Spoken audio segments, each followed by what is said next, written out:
Next we have the inauguration of the 21 Hindi libraries supported by the Northeastern Council in various colleges and universities of Northeast region.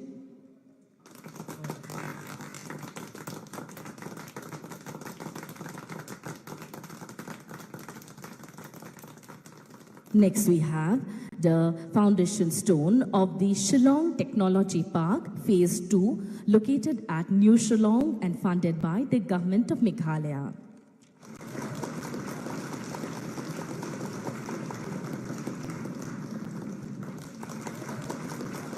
Next we have the foundation stone for the Integrated Hospitality and Convention Center at Tura, Meghalaya to be constructed with funding from the New Development Bank.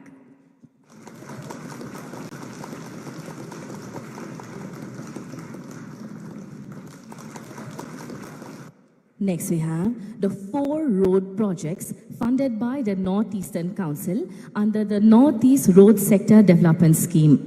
These roads are located in Meghalaya, Manipur and Arunachal Pradesh.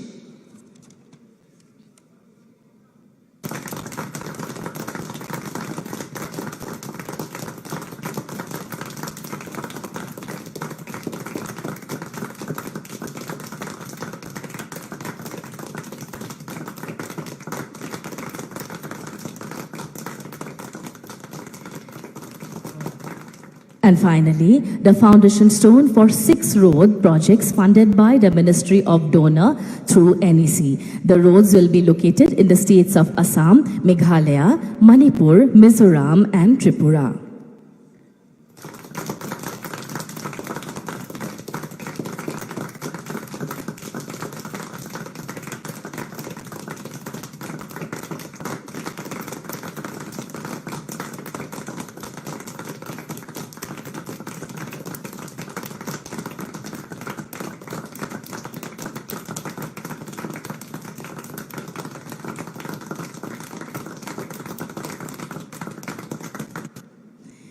देवी और सज्जनों, अब आपके समक्ष प्रस्तुत है आज माननीय प्रधानमंत्री जी द्वारा राष्ट्र को समर्पित और उद्घाटन किए गए परियोजनाओं में से 4 परियोजनाओं के ऊपर आधारित एक ऑडियो विजुअल प्रस्तुति।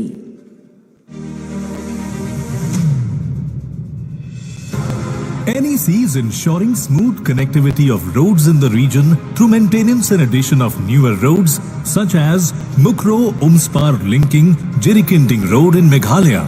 This 15.5-kilometer road connects the East Jaintia Hills district in Meghalaya and West Karbi Anglong district in Assam, resulting in boosting of economic activities in both the districts. 9th mile to Umsain via Kiling Pilangata Road in Meghalaya. This new all-weather road will enable villagers to transport their horticulture, forestry and agro-based products with ease to the nearest markets. Rehabilitation and upgradation of Kamjong to Konkan Thana via Pilong in Manipur. The main objective of this 37.3-kilometer long roads upgradation is to convert it from existing single-lane to intermediate multi-lane road. Margarita Deomali in Arunachal Pradesh. This 15-kilometer long road from Margarita in Assam to Deomali in Arunachal Pradesh will act as a powerful medium for the socio-economic transformation of the nearby villages.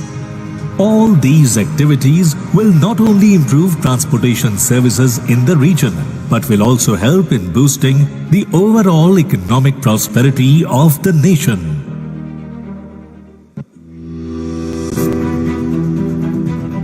Northeast states of India fascinate tourists with their unique natural beauty.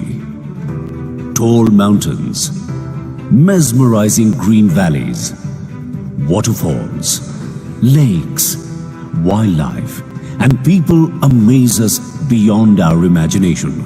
The Honorable Prime Minister of India, Shri Narendra Modi, has recognized the infinite possibilities of these states and has given the highest priority to the development of the 8 northeastern states. बात trade की हो या tourism की हो, telecom की हो या textile की हो, पूर्वोत्तर को आखिरी नहीं बल्कि सर्वोच्च प्राथमिकता मिलती है।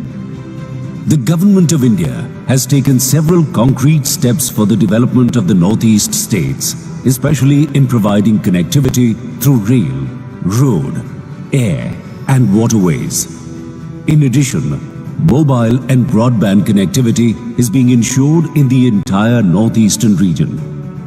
As an outcome, even the remotest of the villages today in the northeast are now being connected with the rest of the world through internet facility. The vision of Digital India through the National Broadband Mission is being implemented in Arunachal Pradesh, Assam, Manipur, Meghalaya, Mizoram, Nagaland, Sikkim and Tripura by the Department of Telecommunications. Broadband connectivity is being provided to the people of Northeast through optical fiber cable, mobile towers and satellites. Over 6,000 Gram Panchayats are connected under BharatNet project and 1,787 mobile towers have been commissioned in many uncovered villages. It is proposed to saturate all villages of the Northeast with broadband connectivity by 2025. With the vast infrastructure, digital revolution is taking place in the region. And today, it has become easier for people to access education, health, business and agricultural services.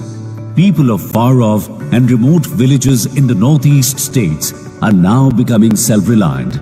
And by sitting in their homes, they are able to access government services just with click of a button. They are taking local products to the global markets. Farmers are now managing their crops better and are able to sell online. Students are accessing online education services. Broadband connectivity is also creating new employment opportunities for the youth. In Meghalaya, the Department of Telecommunications has sanctioned 1,294 crore rupees for setting up 4G mobile towers in all the unconnected villages and national highways. 321 towers have already been commissioned so far, and 891 more towers are planned for completion by December 2023. These 1,212 towers will ensure saturation of 4G mobile services in the entire state of Meghalaya.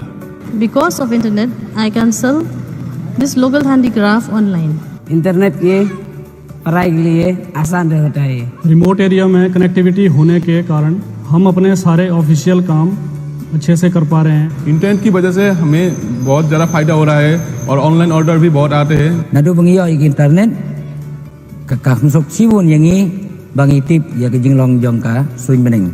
Internet के माध्यम से job apply, pan card, आधार card वगैरह वगैरह जितने online काम होता है मैं इसी से पब्लिक का काम करता हूँ और इसी से मेरा रोजी रोटी चल रहा है। Fulfilling the dream of Honorable Prime Minister for the Northeastern region's connectivity, the government and telecom service providers are working relentlessly to bring in 5G services to the Northeast. This journey of development will continue as we pledge to bring smiles to the people of Northeast India. 5G अवसरों के अनंत आकाश की शुरुआत है। मैं प्रत्येक भारतवासी को इसके लिए बहुत बहुत बधाई देता हूं।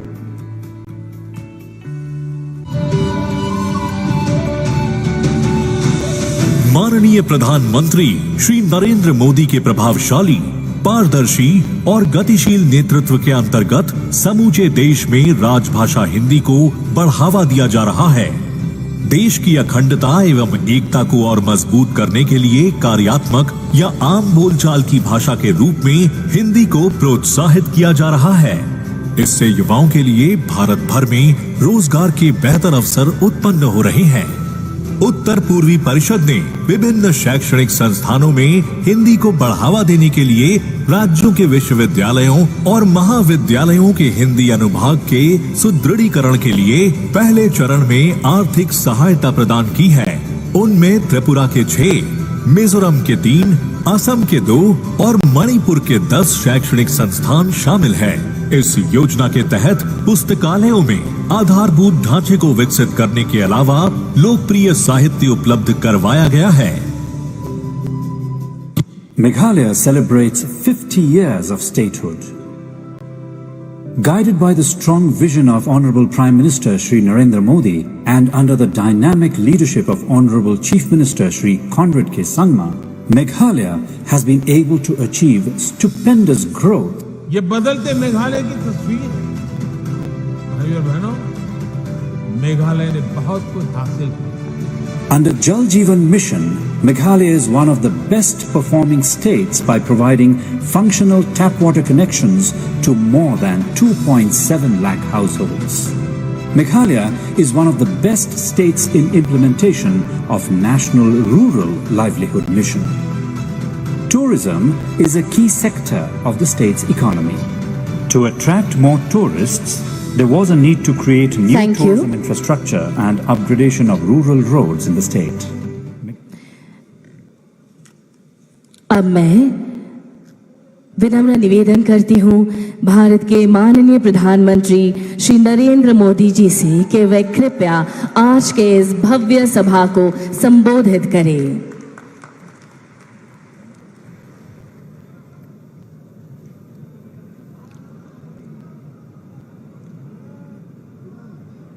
मेघालय के राज्यपाल ब्रिगेडियर बीडी मिश्रा जी, मेघालय के मुख्यमंत्री संगमा जी, केंद्रीय मंत्रिपरिषद के मेरे सहयोगी श्री अमित भाई शाह, सर्बानंद सोनोवाल, किरण रिजिजू जी किशन रेड्डी जी, बीएल वर्मा जी, मणिपुर, मिजोरम, असम, अरुणाचल प्रदेश, त्रिपुरा और सिक्किम के सभी मुख्यमंत्रीगण और मेघालय के मेरे प्यारे भाइयों और बहनों,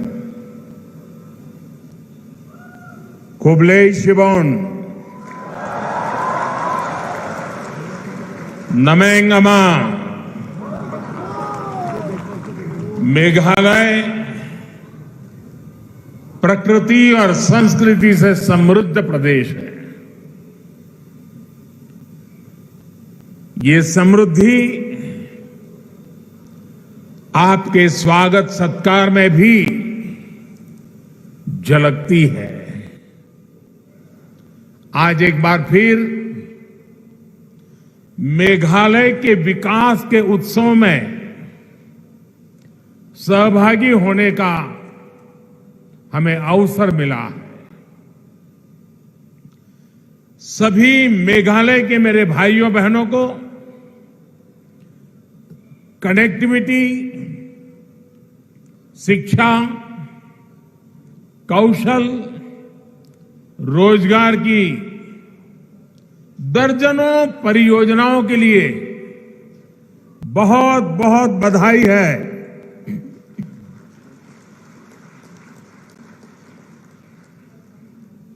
भाइयों और बहनों, ये संयोग ही है कि आज जब फुटबॉल वर्ल्ड कप का फाइनल हो रहा है, तब मैं यहां फुटबॉल के मैदान में ही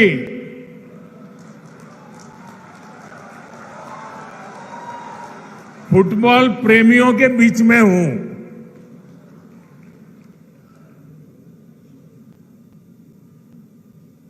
उस तरफ फुटबॉल की स्पर्धा चल रही है और हम फुटबॉल के मैदान में विकास की स्पर्धा कर रहे हैं।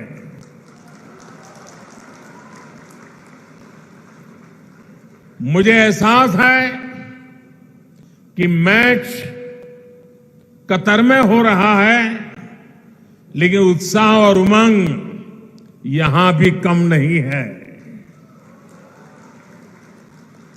और साथियों, जब फुटबॉल के मैदान में हूं और फुटबॉल फीवर चारों तरफ है, तो क्यों ना हम फुटबॉल की परिभाषा में ही बात करें, फुटबॉल का ही उदाहरण देके बात करें। हम सबको मालूम है कि फुटबॉल में अगर कोई खेल भावना के विरुद्ध, स्पोर्ट्समैन स्पिरिट के खिलाफ अगर कोई भी व्यवहार करता है तो उसे रेड कार्ड दिखाकर बाहर कर दिया जाता है। इसी तरह पिछले 8 वर्षों में हमने नॉर्थ ईस्ट के विकास से जुड़ी अनेक रुकावटों को रेड कार्ड दिखा दिया है। भ्रष्टाचार, भेदभाव, भाई भतीजावाद, हिंसा, प्रोजेक्टों को लटकाना भटकाना, वोट बैंक की राजनीति को बाहर करने के लिए हम ईमानदारी से प्रयास कर रहे हैं। लेकिन आप भी जानते हैं, देश भी जानता है, इन बुराइयों की, बीमारियों की जड़ें बहुत गहरी है। इसलिए हम सबको मिलकर के उसे हटा करके ही रहना है। हमें विकास के कार्यों को ज्यादा रफ्तार देने और ज्यादा प्रभावशाली बनाने में प्रयासों का अच्छा परिणाम भी नजर आ रहा है। यही नहीं, स्पोर्ट्स को लेकर भी केंद्र सरकार आज एक नई अप्रोच के साथ आगे बढ़ रही है। इसका लाभ नॉर्थ ईस्ट को हुआ है। नॉर्थ ईस्ट के मेरे नौजवानों को, हमारी बेटे बेटियों को हुआ है। देश की पहली स्पोर्ट्स यूनिवर्सिटी नॉर्थ ईस्ट में है। आज नॉर्थ ईस्ट में मल्टीपर्पज हॉल, फुटबॉल मैदान, एथलेटिक्स ट्रैक, ऐसे 90 प्रोजेक्ट्स पर काम चल रहा है। आज शिलांग से मैं ये कह सकता हूं कि आज भले ही हमारी नजर कतर में चल रहे खेल पर है, मैदान में विदेशी टीम है उन पर है, लेकिन मुझे मेरे देश की युवा शक्ति पर भरोसा है। इसलिए विश्वास से कह सकता हूं कि वो दिन दूर नहीं जब हम भारत में ऐसा ही उत्सव मनाएंगे और तिरंगे के लिए चीयर करेंगे। भाई और बहनों, विकास सिर्फ बजट, टेंडर, शिलान्यास, उद्घाटन, इन्हीं रिचुअल तक सीमित नहीं है। ये तो साल 2014 से पहले भी होता रहता था। फीते काटने वाले पहुंच जाते थे, नेताएं माला भी पहन लेते थे, जिंदाबाद के नारे भी लग जाते थे। तो फिर आज क्या बदला है? आज जो बदलाव आया है वो हमारे इरादे में आया है, हमारे संकल्पों में आया है, हमारी प्राथमिकताओं में आया है, हमारी कार्य संस्कृति में आया है। बदलाव प्रक्रिया और परिणाम में भी आया है। संकल्प आधुनिक इंफ्रास्ट्रक्चर, आधुनिक कनेक्टिविटी से विकसित भारत के निर्माण का है। इरादा भारत के हर क्षेत्र, हर वर्ग को तेज विकास के मिशन से जोड़ने का है। सबका प्रयास से भारत के विकास का है। प्राथमिकता अभाव को दूर करने की है, दूरियों को कम करने की है, कैपेसिटी बिल्डिंग की है, युवाओं को अधिक अवसर देने की है। कार्य संस्कृति में बदलाव यानी हर प्रोजेक्ट, हर प्रोग्राम समय सीमा के भीतर पूरा किया जाए। साथियों, जब हमने केंद्र सरकार की प्राथमिकताएं बदली, प्रायोरिटी बदली, तो पूरे देश में इसका पॉजिटिव असर भी दिख रहा है। इस वर्ष देश में 7 लाख करोड़ रुपए, ये आंकड़ा मेघालय के भाई बहन याद रखना, नॉर्थ ईस्ट के मेरे भाई बहन याद रखना, सिर्फ इंफ्रास्ट्रक्चर के लिए केंद्र सरकार 7 लाख करोड़ रुपया खर्च कर रही है, जबकि 8 वर्ष पहले ये खर्च 2 लाख करोड़ रुपए से भी कम था। यानी आजादी के 7 दशक बाद भी सिर्फ 2 लाख करोड़ रुपए तक पहुंचे और 8 वर्षों में लगभग 4 गुना क्षमता हमने बढ़ाई है। आज इंफ्रास्ट्रक्चर को लेकर अनेक राज्य भी, राज्यों के बीच में कंपटीशन हो रही है, स्पर्धा हो रही है, विकास की स्पर्धा हो रही है। देश में ये जो बदलाव आया है उसका सबसे बड़ा लाभार्थी भी आज ये मेरा नॉर्थ ईस्ट ही है। शिलांग सहित नॉर्थ ईस्ट की सभी राजधानियां रेल सेवा से जुड़े, इसके लिए तेजी से काम चल रहा है। साल 2014 से पहले जहां हर हफ्ते 900 उड़ानें ही संभव हो पाती थी, आज इनकी संख्या करीब 1900 तक पहुंच गई है। कभी 900 हुआ करती थी, अभी 1900 हुआ कर गई है। आज मेघालय में उड़ान योजना के तहत 16 रूट्स पर हवाई सेवा चल रही है। इससे मेघालय वासियों को सस्ती हवाई सेवा का लाभ मिल रहा है। बेहतर एयर कनेक्टिविटी से मेघालय और नॉर्थ ईस्ट के किसानों को भी लाभ हो रहा है।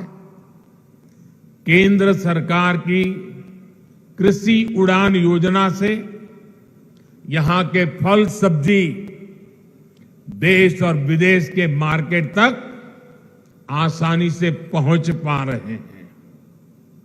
साथियों, आज जिन प्रोजेक्ट्स का लोकार्पण और शिलान्यास हुआ है, उससे मेघालय की कनेक्टिविटी और सशक्त होने वाली है। पिछले 8 वर्षों में मेघालय में नेशनल हाईवे के निर्माण पर 5,000 करोड़ रुपए खर्च किए गए हैं। पिछले 8 वर्षों में जितनी ग्रामीण सड़कें मेघालय में प्रधानमंत्री सड़क योजना के तहत बनी है, वह उससे पहले 20 वर्षों में बनी सड़कों से 7 गुना ज्यादा है। भाइयों और बहनों, नॉर्थ ईस्ट की युवा शक्ति के लिए डिजिटल कनेक्टिविटी से नए अवसर बनाए जा रहे हैं। डिजिटल कनेक्टिविटी से सिर्फ बातचीत, कम्युनिकेशन नहीं, उतना ही लाभ मिलता है ऐसा नहीं है, बल्कि इससे टूरिज्म से लेकर टेक्नोलॉजी तक, शिक्षा से लेकर स्वास्थ्य तक हर क्षेत्र में सुविधाएं बढ़ती हैं, अवसर बढ़ते हैं। साथ ही विश्व में तेजी से उभरती डिजिटल अर्थव्यवस्था का सामर्थ्य भी इससे बढ़ता है। 2014 की तुलना में नॉर्थ ईस्ट में ऑप्टिकल फाइबर की कवरेज लगभग 4 गुना बढ़ी है। वहीं मेघालय में ये वृद्धि 5 गुना से अधिक है। नॉर्थ ईस्ट के कोने कोने तक बेहतर मोबाइल कनेक्टिविटी पहुंचे, उसके लिए 6,000 मोबाइल टावर लगाए जा रहे हैं। इस पर 5,000 करोड़ रुपए से अधिक खर्च किया जा रहा है। आज मेघालय में अनेक 4G मोबाइल टावर्स का लोकार्पण इन प्रयासों को गति देगा। ये इंफ्रास्ट्रक्चर यहां के युवाओं को नए अवसर देने वाला है। मेघालय में IIM का लोकार्पण और टेक्नोलॉजी पार्क का शिलान्यास भी पढ़ाई और कमाई के अवसरों का विस्तार करेगा। आज नॉर्थ ईस्ट के आदिवासी क्षेत्रों में 150 से अधिक एकलव्य मॉडल स्कूल बनाए जा रहे हैं। इसमें से 39 मेघालय में है। दूसरी तरफ आयाम जैसे प्रोफेशनल एजुकेशन के संस्थानों से युवाओं को प्रोफेशनल एजुकेशन का लाभ भी यही मिलने वाला है। भाइयों और बहनों, नॉर्थ ईस्ट के विकास के लिए भाजपा की एनडीए की सरकार पूरी ईमानदारी से काम कर रही है। इस वर्ष ही 3 नई योजनाएं शुरू की गई है, जो या तो सीधे नॉर्थ ईस्ट के लिए है या फिर उनसे नॉर्थ ईस्ट का सबसे अधिक लाभ होने वाला है। पर्वतमाला योजना के तहत रॉपवे का नेटवर्क बनाया जा रहा है। इससे नॉर्थ ईस्ट के प्रसिद्ध पर्यटन स्थलों में सुविधा बढ़ेगी और टूरिज्म का विकास भी होगा। पीएम डिवाइन योजना तो नॉर्थ ईस्ट के विकास को नई गति देने वाली है। इस योजना से नॉर्थ ईस्ट के लिए बड़े डेवलपमेंट प्रोजेक्ट्स अधिक आसानी से स्वीकृत हो पाएंगे। यहां महिलाओं और युवाओं की आजीविका के साधन विकसित होंगे। पीएम डिवाइन के तहत आने वाले 3-4 साल के लिए 6,000 करोड़ रुपए का बजट तय किया जा चुका है। भाइयों और बहनों, लंबे समय तक जिन दलों की सरकारें रही, उनकी नॉर्थ ईस्ट के लिए डिवाइड की सोच थी और हम डिवाइन का इरादा लेकर आए हैं। अलग अलग समुदाय हो या फिर अलग अलग क्षेत्र, हम हर प्रकार के डिवीजन को दूर कर रहे हैं। आज नॉर्थ ईस्ट में हम विवादों के बॉर्डर नहीं, बल्कि विकास के कॉरिडोर बना रहे हैं, उस पर बल दे रहे हैं। बीते 8 वर्षों में अनेक संगठनों ने हिंसा का रास्ता छोड़ा है, स्थायी शांति की राह पकड़ी है। नॉर्थ ईस्ट में आस्था की आवश्यकता ना पड़े, इसके लगातार राज्य सरकारों के साथ मिलकर स्थितियों को सुधारा जा रहा है।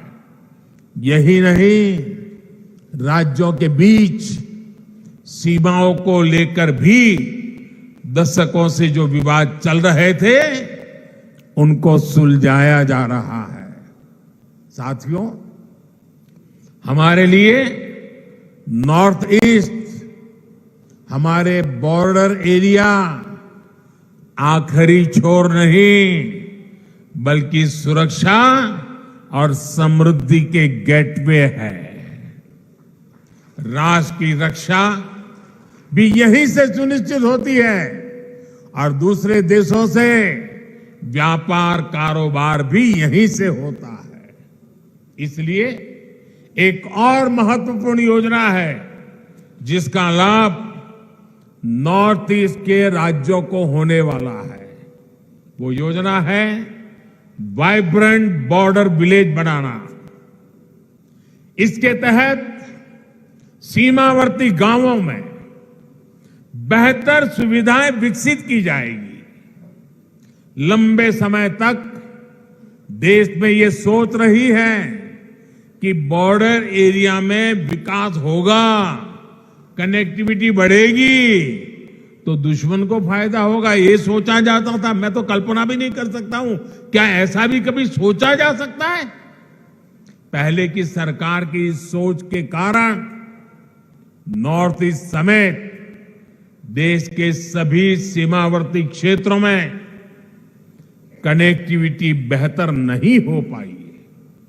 लेकिन आज डंके की चोट पर बॉर्डर पर नई सड़कें, नई टनल, नए पुल, नई रेल लाइन, नए एयर स्ट्रिप, जो भी आवश्यक है, एक के बाद एक उसके निर्माण का काम तेज गति से चल रहा है। जो सीमावर्ती गांव कभी वीरान हुआ करते थे, हम उन्हें वाइब्रेंट बनाने में जुटे हैं।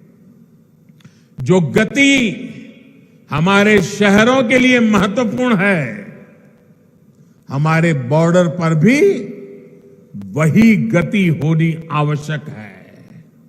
इससे यहां टूरिज्म भी बढ़ेगा और जो लोग गांव छोड़कर गए हैं, वे भी वापस लौटकर आएंगे। साथियों, पिछले साल मुझे वेटिकन सिटी जाने का अवसर मिला, जहां मेरी मुलाकात हिज होलीनेस द पोप से हुई। मैंने उन्हें भारत आने का न्योता भी दिया है। इस मुलाकात ने मेरे मन पर गहरा प्रभाव छोड़ा। हम दोनों ने उन चुनौतियों पर चर्चा की जिनसे आज पूरी मानवता जूझ रही है। एकता और समरसता की भावना से कैसे सबका कल्याण हो सकता है, इस पर एकजुट प्रयासों के लिए सहमति बनी। इसी भाव को हमें सशक्त करना है। साथियों, शांति और विकास की राजनीति का सबसे अधिक लाभ हमारे जनजातीय समाज को हुआ है। आदिवासी समाज की परंपरा, भाषा, भूषा, संस्कृति को बनाए रखते हुए आदिवासी क्षेत्रों का विकास सरकार की प्राथमिकता है। इसलिए बांस की कटाई पर जो प्रतिबंध था, उसे हमने हटा दिया। इससे बांस से जुड़े आदिवासी उत्पादों के निर्माण को बल मिला। वनों से प्राप्त उपज में वैल्यू एडिशन के लिए नॉर्थ ईस्ट में 850 वनधन केंद्र स्थापित किए जा चुके हैं। इनसे अनेक सेल्फ हेल्प ग्रुप जुड़े हैं। जिनमें अनेक हमारी माताएं बहनें काम कर रही है। यही नहीं, घर, पानी, बिजली, गैस जैसे सोशल इंफ्रास्ट्रक्चर का भी नॉर्थ ईस्ट को सबसे अधिक लाभ हुआ है। बीते वर्षों में मेघालय में 2 लाख घरों तक पहली बार बिजली पहुंची है। गरीबों के लिए लगभग 70,000 घर स्वीकृत हुए हैं। लगभग 3 लाख परिवारों को पहली बार नल से जल की सुविधा मिली है। ऐसी सुविधाओं के सबसे बड़े लाभार्थी हमारे आदिवासी भाई बहन हैं। साथियों, नॉर्थ ईस्ट में तेज विकास की ये धारा ऐसे ही प्रवाहित होती रहे, इसके लिए आपका आशीर्वाद हमारी ऊर्जा है। अभी कुछ ही दिनों में क्रिसमस का पर्व आ रहा है, ये त्योहार आ रहा है। आप सभी को आज जब मैं नॉर्थ ईस्ट आया हूं तो इसी धरती से सभी देशवासियों को, सभी मेरे नॉर्थ ईस्ट के भाई बहनों को आने वाले क्रिसमस के त्योहार की अनेक अनेक शुभकामनाएं देता हूं। एक बार फिर आप सभी को बहुत बहुत बधाई। खुबलेई शिबोन, मितेला।